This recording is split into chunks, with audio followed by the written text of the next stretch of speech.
In this video, we're going to learn to create an XML from proposed terrain data. And this proposed terrain data can come from a couple different ways.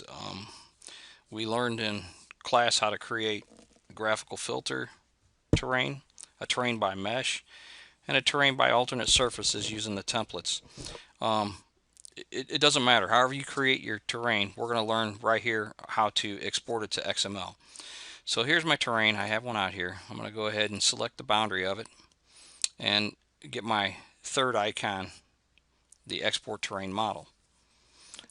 Once you get it, we're going to select that LandXML.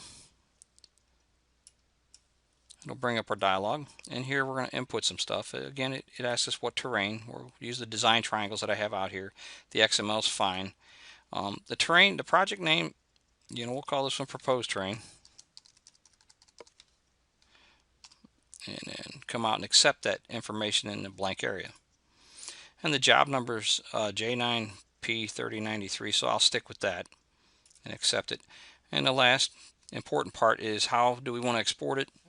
Again, we have a triangles only, a features only, and export both.